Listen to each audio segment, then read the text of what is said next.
नमस्कार, आप देख रहे हैं बीटी न्यूज़ बिहार और मैं हूं पंकज भट्ट। अभी मैं विवाह भवन के पास हूं, जिस विवाह भवन का नाम है स्तुति उत्सव महल के रूप में इसका नाम दिया गया है और इसकी बुकिंग अब चालू भी होने वाली है। अभी उद्घाटन होना है और राज्यसभा सांसद राकेश सिन्हा पधारे हैं। लेकिन इसी बीच मैं आपको एक जानकारी दे दूं कि बछवाड़ा विधानसभा क्षेत्र के अंतर्गत रुदौली पंचायत में एक अस्पताल के निर्माण को लेकर के रस्साकसी जारी हो गई है। खास करके उन नेताओं के द्वारा जो नेता काम के सामने भागते फिरते हैं और जब काम कोई आ जाता है तो उसका श्रेय लेने का होड़ में खुद को झोंक देते हैं। मामला है कि जिस काम को, जिस अस्पताल को लेकर के रुदौली में वो अस्पताल गया, रुदौली में उस अस्पताल को बनना है, उसमें किसी भी ना तो बछवाड़ा विधायक की कोई कहानी है। राज्यसभा सांसद आपको पता ही है कि मनोनीत सदस्य हैं, ये चुने हुए लोगों में से नहीं हैं जो इनका एक अधिकार होगा, इनका एक अधिकार क्षेत्र सीमित होता है। वो कहीं से इसमें हैं या नहीं है, ये भी जानने का विषय है, क्योंकि मामला भारतीय जनता पार्टी के कार्यकर्ताओं के द्वारा इसे खूब उछाला जा रहा है कि बछवाड़ा विधानसभा में सुरेंद्र मेहता के सौजन्य से एक अस्पताल भी लाया जा रहा है। जिस बात में कितनी सच्चाई है ये भी हम जानने का प्रयास करेंगे। लेकिन फिलहाल मैं ये स्तुति उत्सव महल की चर्चा कर दूं, जो मंझौल जाने वाली सड़क, जो रजौरा में अवस्थित है, और मंझौल जाने वाली सड़क जब आप चौक से थोड़ा सा आगे बढ़िएगा, लगभग 100-150 मीटर की दूरी पर यह विवाह भवन बनाया गया है, जिसकी यहाँ पे बरसों से लोग कोशिश में लगे हुए थे कि कुछ इस तरीके का हो। हम चर्चा करेंगे इसी बात को लेकर के। आज राज्यसभा सांसद भी आए हैं।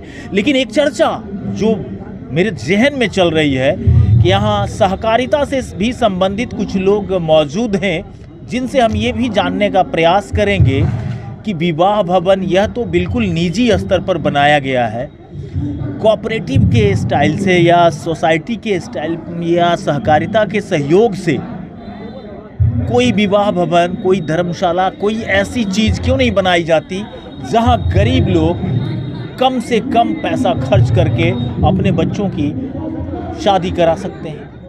ये तमाम चीज़ें हैं दोस्तों, हमारे साथ बने रहिएगा। हम आपको सीधे लिए चलते हैं राज्यसभा सांसद राकेश सिन्हा। जांच पड़ताल की जानी चाहिए।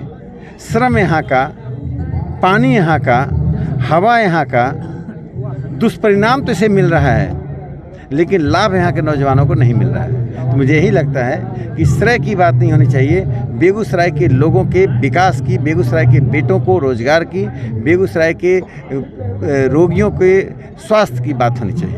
सर, आपने एक बड़ा आशा दिया था लोगों को, बलान नदी को लेकर के कहा था कि राज्यसभा में मैं इस बात को रखूंगा, उस विषय में क्या कुछ? देखिए, बलान और बाती नदी दोनों सूख रहे हैं। दोनों का जो स्वरूप है बहुत ही सुंदर है, चंद्राकार है।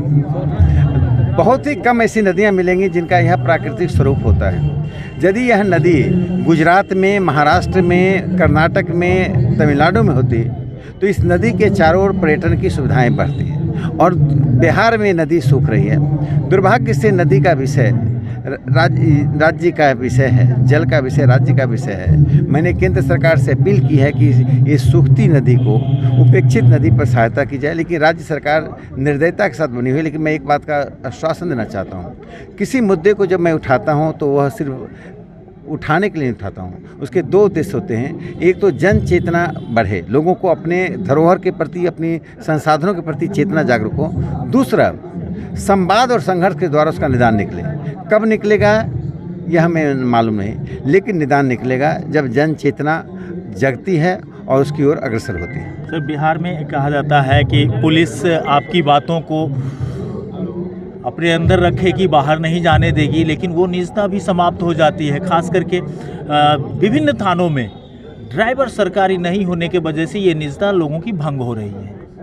देखिए, पुलिस प्रशासन को अपने विभागीय स्तर पर एक जो गोपनीयता है बनाए रखने के लिए भरपूर प्रयास करना चाहिए। वास्तव में बिहार सरकार लचर हो चुकी है, सरकार चल नहीं पा रही है। तो नहीं चल पा रही सरकार की यदि व्याधियाँ निकालेंगे तो पूरे शरीर में, राज्य के पूरे शरीर में ही व्याधियाँ हैं। शिक्षा को लिए स्कूल चले जाएं, अस्पताल चले जाएं, थाना चले जाएं, कहाँ व्याधि नहीं है। तो संभवतः इसका निदान तो तभी है जब इस लाचार और निकम्मी सरकार को बदल दी जाए। एक अंतिम सवाल सर कि बेगूसराय में राकेश सिन्हा सभी पार्टी के मुख्य केंद्र बिंदु क्यों बने जा रहे हैं? देखिए, मैं तो राज्यसभा में माननीय राष्ट्रपति जी के द्वारा एक मनोनीत सदस्य हूँ। मेरे पास 2 विकल्प थे। मनोनीत सदस्य के नाते मैं दिल्ली में बैठता, सरकार के द्वारा दिए गए एयर टिकट से मैं भ्रमण करता, मैं सुख सुविधा के साथ जीता। मेरे पास दूसरा विकल्प था कि मातृभूमि में जो लोग बालू में लड़ रहे हैं दियारा से, चौर में लड़ रहे हैं जल के जमाव से, मेरे पास दूसरा विकल्प था।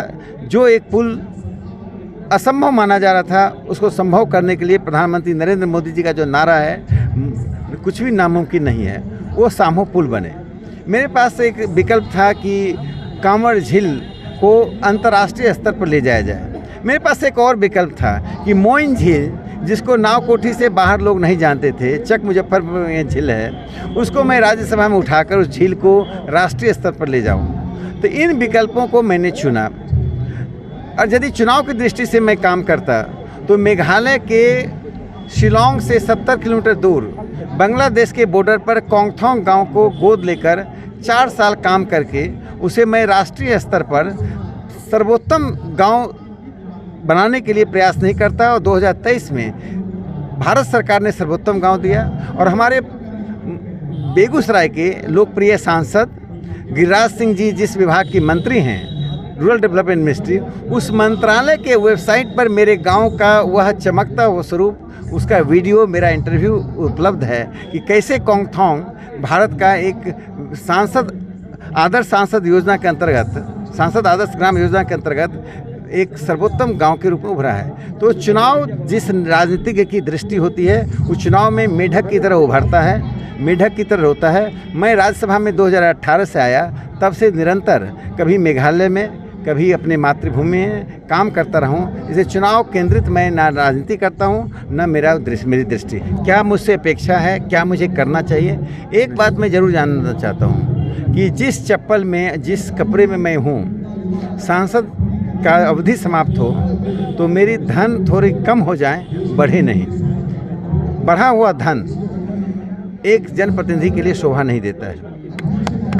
इतना तो कह सकता हूँ ना कि अगला कभी न कभी सांसद के रूप में आप नजर आएंगे। देखिए, मैं तो सांसद हूँ ही। 2014 लोकसभा 2024 के 13 जुलाई तक मैं एक दिन का उपयोग गरीब जनता के हित के लिए करूँगा, चाहे वो दियारा का हो, चौर का हो, चाहे वो मेघालय के कोंगथोंग का हो, चाहे वो आंगनबाड़ी के हों। मैं सामान्य लोगों के लिए जीना चाहता हूँ, सामान्य लोगों की तरह सामान्य लोगों के बीच में रहकर जीना चाहता हूँ। यही मेरे जीवन का अंतिम और पहला लक्ष्य है। खेमेबाजी का क्या उपाय है? मुझे मालूम नहीं। सारी वैसी अनसुलझे सवालों का जवाब दिया जिस सवाल को लेकर के काफ़ी लोग उलझन में थे कि आखिर बेगूसराय में अगला सांसद कौन हो सकता है, बेगूसराय की आवाम किसे इज्जत की निगाहों से देख रही है और किसे करेगी आउट। इन तमाम चीज़ों को लेकर के बहुत सारे सवाल आपके दिमाग में जो चल रहा था, मैंने राज्यसभा सांसद से पूछा है। आप भी सुनिए और अपने दोस्तों को भी सुनाइए। नमस्कार।